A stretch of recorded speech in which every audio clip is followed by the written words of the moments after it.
Сәлем достар. Алгебрадан 7-ші сыныпқа арналған 3-ші тоқсанның БЖБ-дан бірінші нұсқасын талдап көрейік. БЖБ-да 4 тапсырма беріледі. Әр тапсырмада қосымша есептер болуы мүмкін. Біріншісінде мысалы мында қосымша 2 есеп беріледі. Екінші тапсырмада да солай. Қалғандарында бір тапсырма. Бұл есептердің барлығы мына қысқаша көбейту формулаларымен шығарылады. Өздерің білетіндей, өткендей, мысалы квадраттар алымы, квадраттың қосындысы деген сияқты, кубтардікі да тура солай. Енді жеке-жеке әрқайсысына тоқталып көрейік. Мысалы бірінші есеп қысқаша көбейту формулаларын пайдаланып көбейткіштерге жіктеңіз дейді. Бұл жерде бірінші А тапсырмасын мына формула арқылы есептейміз. Көшіріп алайық. 3p минус 5-тің квадраты азайтылған. Енді мына жерде 4p квадрат деген кезде квадрат тек p-ға ғана қатысты болып тұр. Ал 4 өзі жеке қалып тұр. Ал бізде мына жерде тұтас барлығы квадрат болу керек. Сондықтан 4 деген ол бізде 2-нің квадраты. Сондықтан 4p дегенді, 4p квадрат дегенді біздер 2p-нің квадраты дейміз. Өйткені 2-нің квадраты 4, p квадрат болып қала береді мына жерде. Сондықтан оны ортақ жақшаның ішінде 2p квадрат деп жазып аламыз. Енді барып бізде мына формулаға ұқсады. А-ның орнында бізде мына өрнек тұрады. Жақша, b-нің орнында бізде мына өрнек тұрады. Сонымен, оны не деп жазады екенбіз? Оны екі жақшаға жазады екенбіз. Бірінші жақшада А азайтылған b, яғни 3p минус 5. Сосын b ол бізде 2p болады. Так, мен мына жерде кішкене қате жіберіп қойдым.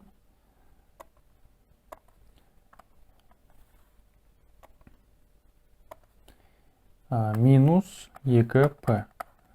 Сосын екінші жақшаны ашамыз да, енді тура сол, бірақ қосумен жазамыз. А-ның орнында бізде 3p минус 5, ал b-ның орнында бізде 2p болады. Қосу 2p тең.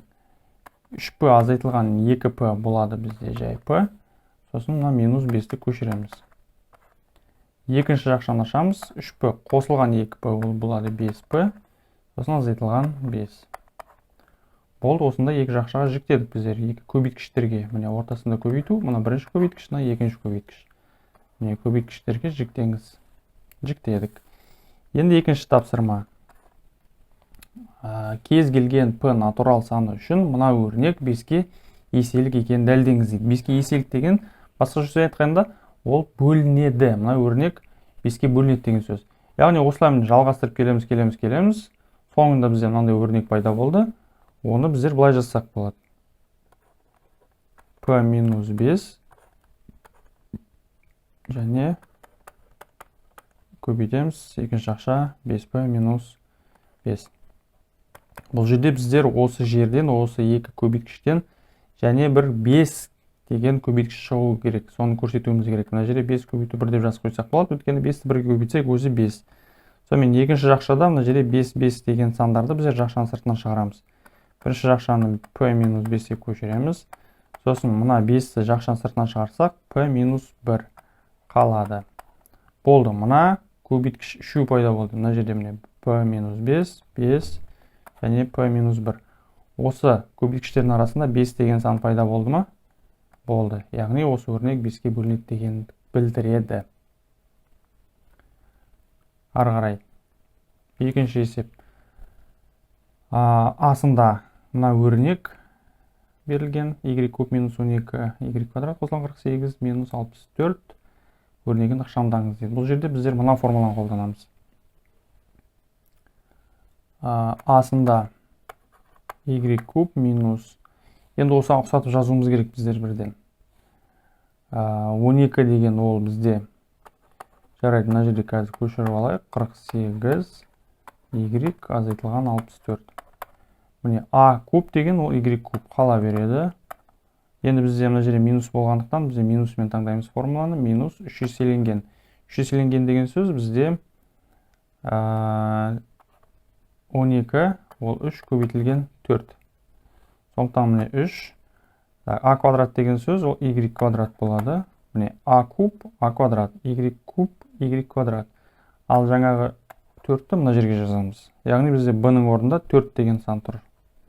Ары қарай қосамыз 3, көбейтеміз. Енді a-ны бізде түсіндік, ол y екен. Y куб а квадрат, не а куб а квадрат а деген сөз, y куб y мына жерде y болады енді.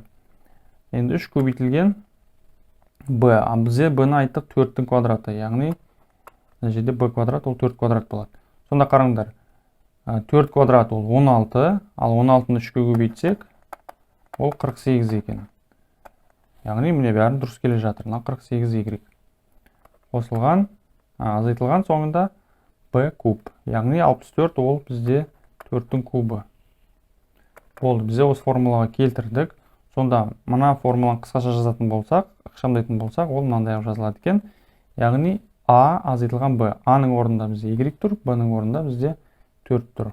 Яғни y азайтылған 4 және барлығы кубты аламыз. Болды, ықшамдадық. Екінші тапсырма b. Осы өрнекті, енді өрнек емес, бізде теңдеуді шешіңіз дейтін. Тең 0. Теңдік бар, яғни бізде теңдеу ол. Оны біздер ықшамдадық, міне. Онда бірден ықшамдаған түрінде жазайық.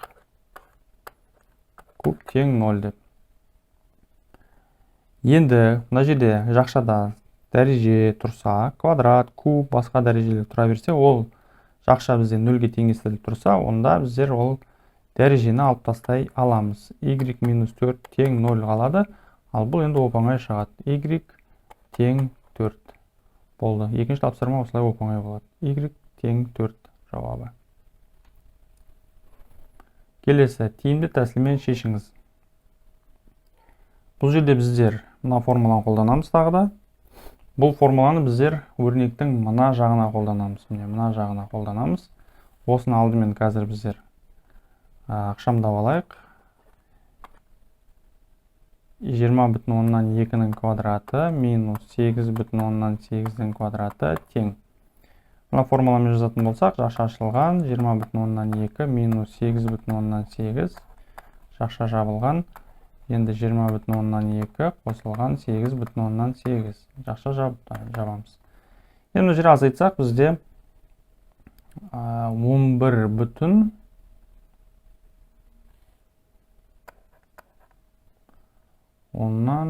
болады. 11,4. Екінші жақшада бізде 29 болады. Көбейтілген 29. Ары қарай. Мына басындағысын көшіріп алайық біздер. 29 көбейтілген 18,6 қосамыз. Енді мына квадратты біздер бұлай шығарып алдық қой. Сондықтан 11,4 көбейтілген 29 болады. Тең. Енді екі қосылғыш бізде, мына бірінші қосылғыш, мына екінші қосылғыш. Осы қосылғышта бізде 29 деген сан бар. Ол ортақ екеуіне, сондықтан оны жақшаның сыртына шығарамыз. Жақшаның ішінде 18,6 қосылған 11,4 қалады. Жақшаның ішінде 18,6-ны 11,4-ке қоссақ, 29 көбейтілген, мына жерде 30 болады. Байқасаңдар, бұл жерде 30 болады. Тең, енді 29-ды 30-ға көбейтеміз. Бағандап көбейтсеңдер болады мына жерде. 0-ді түсіреміз, 3-ті 9-ға көбейтсек 7, 2 ойда дейсіңдер. 2-ні 3-ке көбейтсек 6, ойдағымен 8 болады. 870 болады екен жауабы. Тиімді тәсіл деген осы. Келесі соңғы есеп, егер шаршының қабырғасын 6 см-ге арттырса, онда шаршы ауданы 108 см квадратқа артады. Шаршының периметрін есептеңіз. Енді бастапқыда шаршының қабырғасы x деп аламыз. Бастапқы шаршының қабырғасы x см деп аламыз. Сосын оны біздер бұл бастапқыдағысы, одан кейін шаршының қабырғасы x қосылған 6 см болады. 6 сантиметр болады. Енді бастапқыда оның ауданы x болған кезде x квадрат сантиметр квадрат, ал одан кейін ауданын біздер 6 сантиметрге арттырғаннан кейінгі ауданы s тең x қосылған 6-ның квадраты болады. Ауданы осылай болады. Енді айтады, онда шаршының ауданы 108 сантиметр квадратқа артады. Яғни біздер қабырғасын 6 сантиметрге арттырғанда, оның ауданы мынаншаға артады екен дейді. Сонда айырмашылығы мынадан біздер мынаны азайтсақ, онда айырмашылығы 108 болады екен. Осындай теңдеу шықты бізде. Енді бағанан бері осындай теңдеулерді біздер шығарып келе жатырмыз. Бұл жерде біздер қысқаша көбейту формуласын квадраттардың алымын пайдалансақ болады, немесе жеке мына жақшаны ашып көрсек болады. Мына жерде x қосылған 6, ол жерде a плюс b квадраттың формуласын қолданайық біздер. a квадрат плюс 2ab қосылған b квадрат формуласы. Яғни x квадрат қосылған 2 еселенген x 6 қосылған 6-ның квадраты болады. Минус x квадрат тең 108. Байқасаңдар, мына жерде x квадрат азайтамыз, x квадрат 2 жойылып кетеді. 2-ге 6-ны көбейтсек 12x болады. Қосылған 6-ның квадраты 36 тең 108. 12x тең 36-ны аламыз да, мына жақ қарай өткіземіз. Сонда 108 минус 36 болады. 12x тең 108-ден 36-ны азайтсақ, бізде 72 шығады екен. Енді 12x тең 72 деп мына жерге жазып алайық. Екі жағында 12-ге бөлейік. Сонда 12-ге 12 қысқарады да, x-тің өзі қалады. Мына жақта 72-ні 12-ге бөлсек 6 қалады.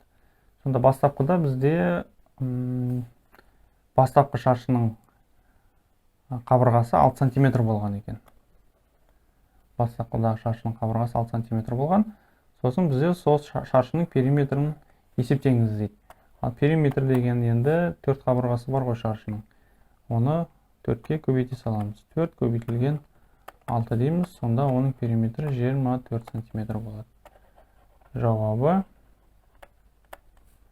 24 сантиметр. Осымен болды. Назарларыңа рахмет.